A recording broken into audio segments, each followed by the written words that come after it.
guys, and welcome back to my channel. Today I will be sharing a recipe for beef stroganoff. Now this recipe, everyone has their own version of it, and today I will show you guys how I make mine. So to get started, I have here the ingredients that I will be using. Here I have some ribeye steak that I went ahead and thinly sliced and seasoned. And here I have some mushrooms. I will be using some heavy whipping cream, some beef broth. I have some garlic, red bell peppers, onions, parsley. I have some Dijon mustard, honey. I'll be using some sour cream. I have some paprika, black pepper, complete seasoning, and a little garlic sauce. So here are the ingredients that I used to season my beef. Here I have some ribeye steaks that I went ahead and thinly sliced and I washed really well. And I will be using some cornstarch and some Worcestershire sauce. I have here some steak seasoning, complete seasoning, garlic powder, onion powder, and some black pepper. So basically what I did was added all of the seasonings to the beef. I mixed well. Then I add my Worcestershire sauce and my cornstarch. Now the cornstarch is used to velvet the meat, make it nice and silky. And it is also used for this recipe so it can thicken the sauce.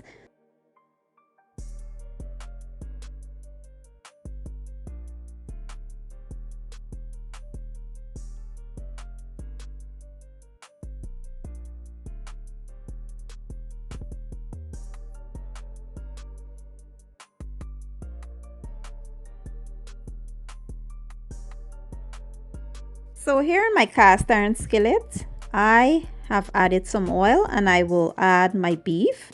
I have my heat here on high heat because I want to sear the beef really fast. I don't want it to overcook, and in order to do so, I put my heat on high heat and I will just flip them, give it a few seconds, and I will flip them over to the other side, let them brown, and then I will remove them from the skillet and continue the same process with the others until they are all done. But I do caution you guys, please do not try this, what I'm doing here. I'm such a daredevil. I have a lot of marks on my hands and stuff from, burns, oven burns, oil spills and all that stuff. So please keep your heat on probably medium. Don't raise it this high because you can see the oil spilling and I don't want you guys to get hurt.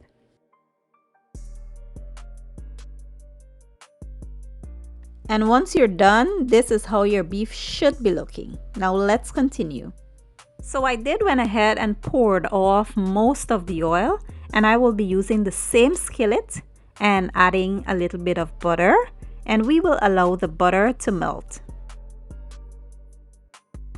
Next, I'll add the mushrooms and I will let them go for about 3 minutes, allowing them to soften up a bit.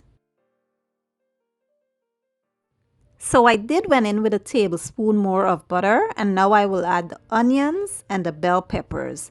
I will allow them to go for about 2 minutes. So at this point, we will now go in with the garlic, just to avoid any burning. You don't want to add the garlic too soon and then it burns. That's not a very good taste. So we'll add the garlic, then we will go in with our beef broth. Then we will add our seasonings to flavor this up a bit.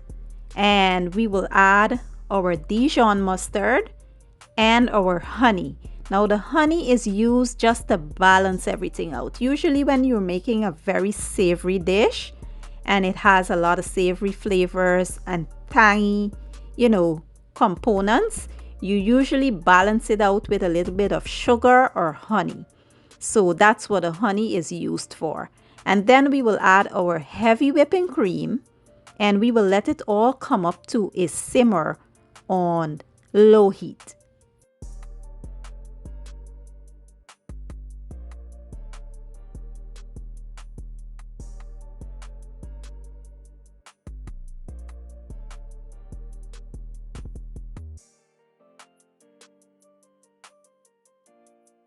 So at this point, we will add our sour cream.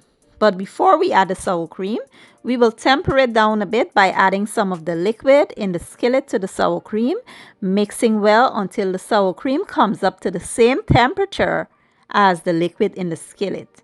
Now this is done to avoid any curdling, because sour cream has a tendency to curdle when you add it to like extremely hot, liquids or anything really hot or so. It will curdle, and to avoid that, you have to temper it down.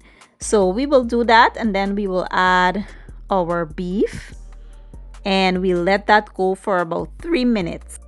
And remember, we added that cornstarch to the beef when we seasoned it. Well, that cornstarch will go as a thickener to our sauce. It will thicken up the sauce, and once we see the sauce starts to thicken, we will just turn the heat off.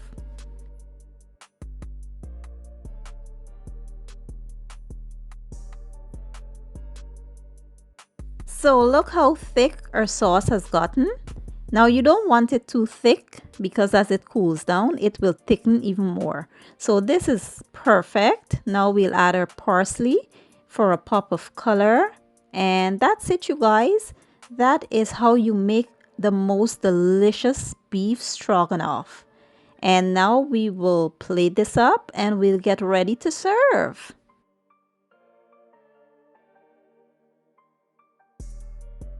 Okay guys, so this is my version of a super delicious beef stroganoff. This is usually paired with some egg noodles, but you could also have this with some mashed potatoes or over some white rice.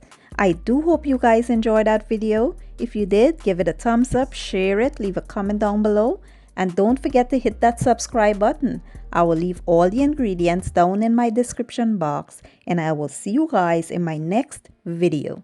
Enjoy!